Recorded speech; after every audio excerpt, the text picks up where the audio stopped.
So in the last video I said I was going to make a movie by myself in Unreal Engine and broadcast it on this channel, and that's what I intend to do. And in this video I'm going to tell you what the movie is. My name's MXBell and I work on all these things, and I'm here to teach you how to make films in Unreal Engine. Welcome to Realtime Workflows.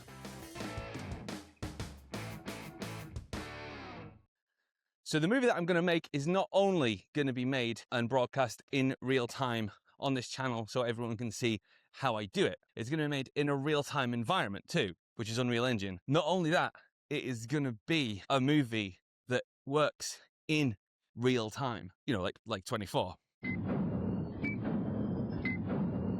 So I'm a bit like that Jack Bauer. So the movie is going to be set in space. Now, there's a reason for that. As I've discussed, the way to achieve one of these types of things is to just set really strict parameters and have as fewer things that can go wrong as possible. And it occurred to me that space is perfect because there's no atmosphere, there's no sound. I can do it with very few characters, and I can film a live action sequence, a live action movie, by just shooting an actor's face and sticking him inside a CG spacesuit, and everything else would be CG. So, a movie set in space it is. It's actually going to be set outside the International Space Station, and I thought I'll make something that's, you know, contained, basically like fucking buried in a spacesuit, right? That's the idea, buried in a spacesuit. Buried as in the movie with Ryan Reynolds, the Ryan Reynolds in a box movie. This will be somebody else in a spacesuit. So it occurred to me that a movie set in space is actually, in terms of a challenge. Now, if it was a short film, you know, you can stretch your challenge, and if any of you are going to follow along and make a short film while I do this, you know, you don't have to make it in space. You've got the leeway and the bandwidth to do more. I'm trying to accomplish a feature film. It's going to be 90 minutes long. Like, I need to save myself any extra aggravation and workload wherever I can.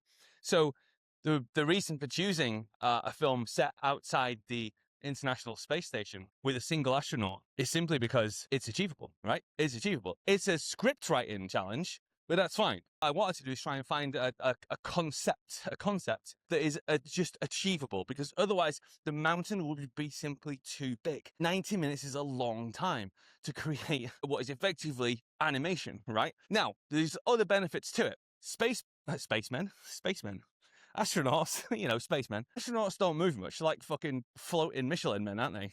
You know, so that's a plus. What's great about it is I found proxy assets that I can use for visualization that are next to nothing. I think I've spent, what have I spent? £65 so far on two assets. One is the Earth, an Earth simulation, and one is the astronaut suit.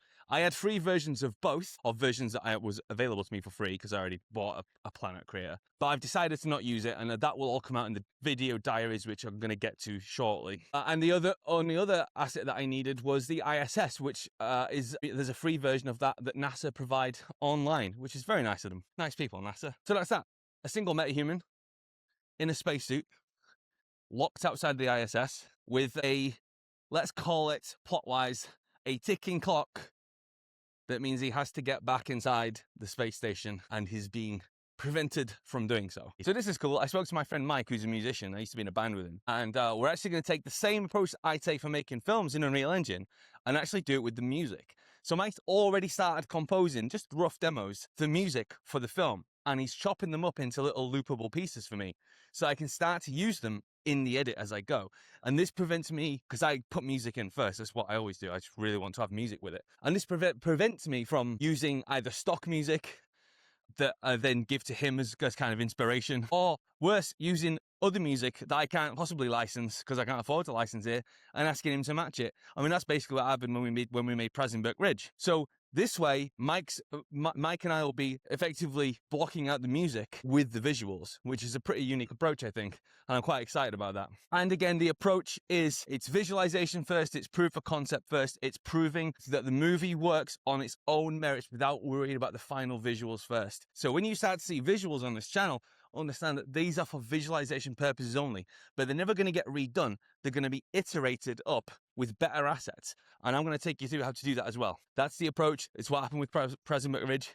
It's how I do it. My fucking dog's gone missing. Molly! Here she is. Come on! For fuck's sake. Every time. So yeah, a movie set in space, single main character, only a single one face that we see. We'll hear a couple of voices over his comms and whatnot. And It is called Spacewalker. What's going to follow now are the production diaries for the first week. Right, end of day one on Spacewalker. So I had the idea yesterday, but I was working yesterday, so I couldn't really do much other than get excited. So today was quite a lot of writing, and then this afternoon I've opened up Unreal Engine and just made a start on a project. I'm just going to walk you quickly through what I've got and how I tend to start these things. So the first thing I've done is gone through my asset library and figured out anything that I think I'll be able to use, and I've chucked them in here.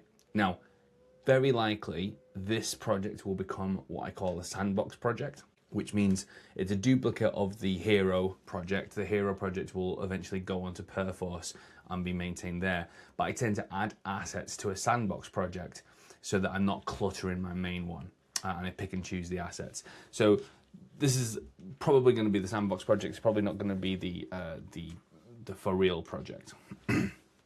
But nonetheless, I made a levels folder. And I've brought in a planet creator asset that I own and an astronaut suit asset that I own. They're the only two things in my asset library that really I could use.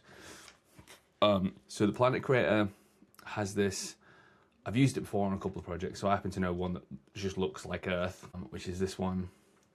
I dropped my astronaut suit in it as well when I was messing around. So that's my astronaut suit, and that I've changed into a white. That's the astronaut suit from this pack. The main kind of one and the one on the asset library on Fab is orange, but he comes with a white variant. I thought it was a little bit more NASA-like, so that's him flying around. But that is the planet, the BP planet Terran. It's pretty cool. It does kick up a fuss on the textures, but it's fine. I've used it a good bunch.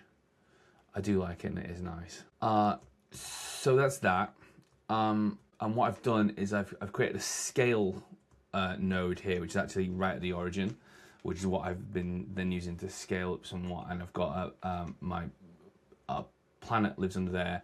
I've also got a directional light, which we can see here. Whoops, no we can't. The directional light lives here, again at the origin. And what we'll see is that he is related to the sun, which is just a sphere with a glowing material. But as I rotate this, the sun goes with it.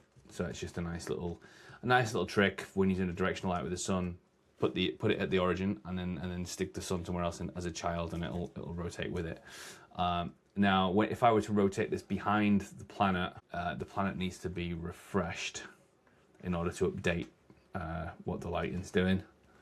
So if we were to do that, for example, and then come to the planet and hit refresh, we get something pretty cool. I do like it. It is nice. I mean, I might use it. I don't know. I'm not sure. It throws a wobbly about the textures, and I've got the shader complexity all the way down, so it's what it is.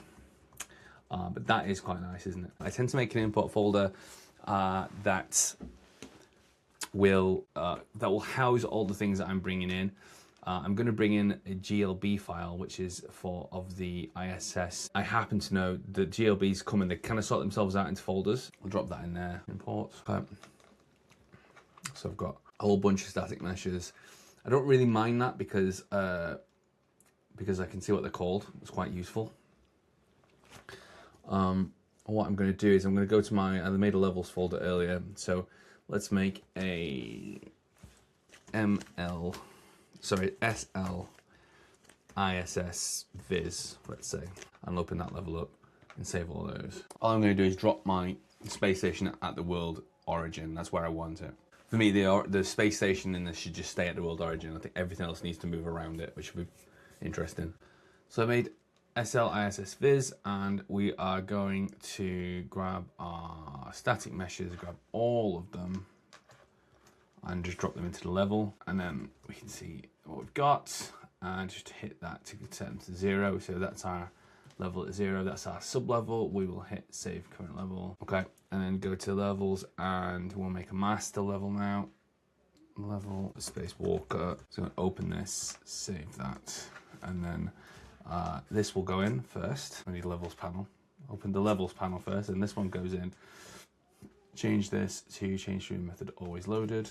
And you see that it's unlit because there is no lights, and so we can bring in our planet Terran level from here. Planet creator, maps, planet Terran 1, bring that in. And there we go. And there's our space station, and we're lit, and it looks pretty good. And so yeah, that's where we are. That's end of day one. Lots more to go at, obviously, but I'm excited. Does this rotate, maybe? Pretty cool though, yeah. Pretty cool. Right, quick update. I've made some progress, but probably not as much as I would have wanted today. Let me explain.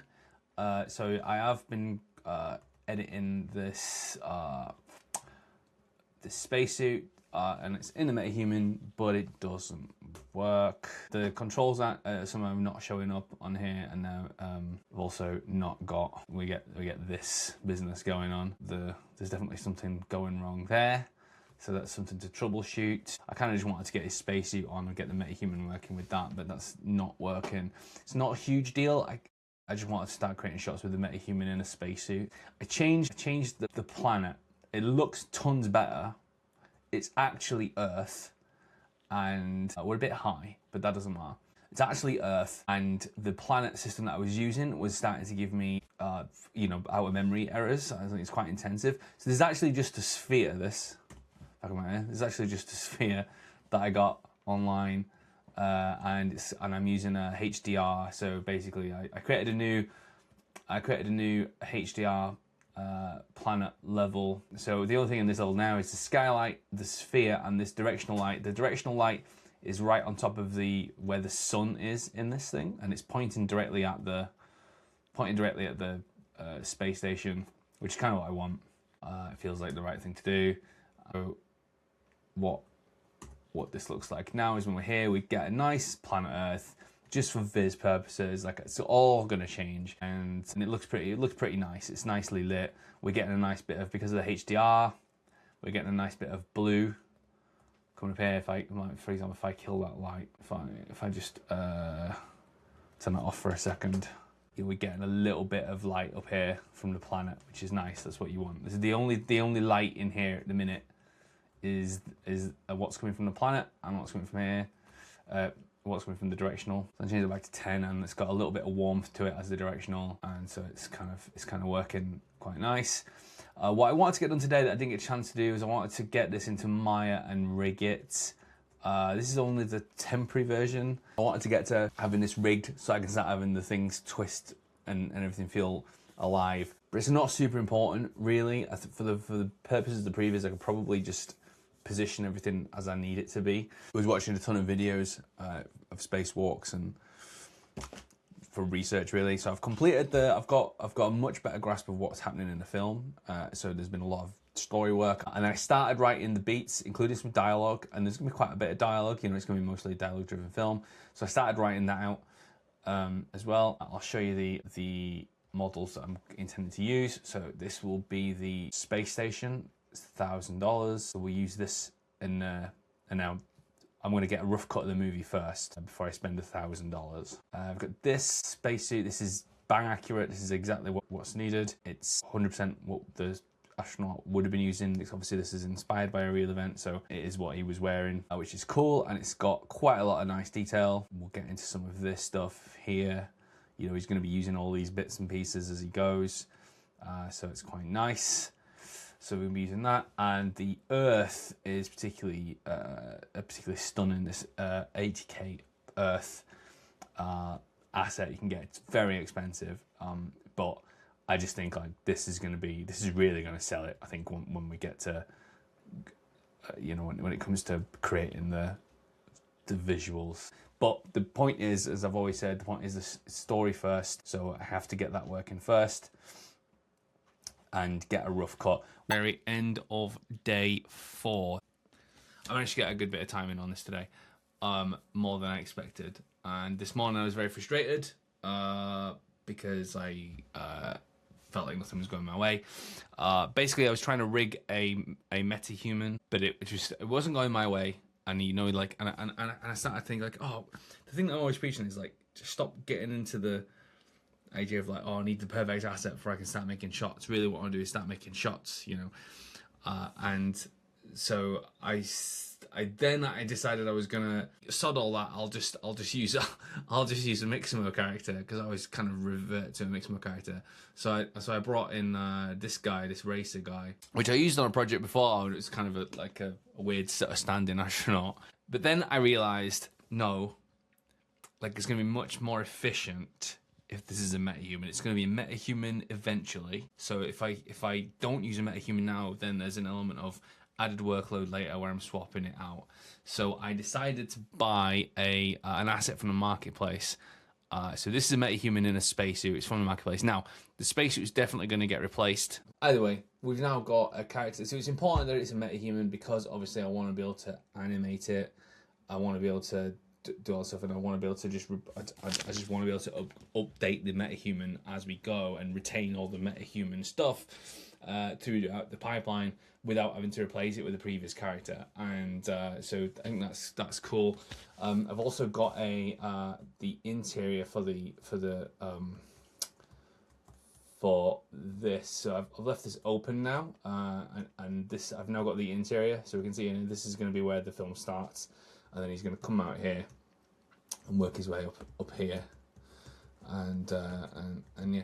So end of day 4, not bad progress really. I'm going to probably able to make a shop tomorrow. The other thing I did was I set it up on Perforce as well.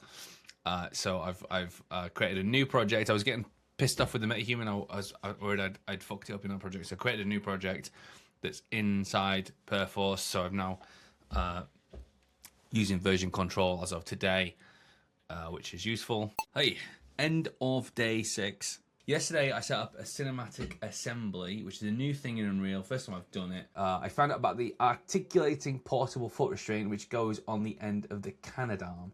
This is the Canadarm. It's a real thing. It's a robot arm with 7 points of articulation. It's pretty fucking cool. I really want to use it in the film because I think it's just such a cool fucking thing, and I've never really seen it in a movie before that I know of. So this is the Canadarm in action, and what I didn't have was this bit here. Like, so this bit's all in the model, that's fine. This bit, this kind of like platform thing, I was like, what the fuck's that? Like, it's called the articulating portable foot restraint. And then when I googled that with NASA on the end, I was able to find these images of it. So then I went into Meshy. Again, another use of AI just to speed up the visualization process, and there's not going to be any AI in the final image. So we managed to get a 3D model of that. Now I'm going to get that into Maya probably tomorrow to rig some joints into it, and then get it into Unreal to put a control rig in. Today I had a little victory. Today I made my first ever control rig in Unreal Engine. Here it is. It's very simple. This is the Canadarm. Very simple. It's the same thing over and over again. We're just getting a control and then piping the values into the bones. That's fine. It's been a long day, but I did tell my sort of colleagues at the studio what I was doing, and they all got very excited about the project, which is cool. That means you're onto something, you know. Other people get excited about it. So I'm still excited, which is great. I'm 6 days in, done a ton of stuff. I'm gonna keep going and get this movie made. I think this could be nearly finished by the end of the year if I fucking pull my finger out of my ass. No, my finger's fully out of my ass as long as I don't put it back in. See you down the road.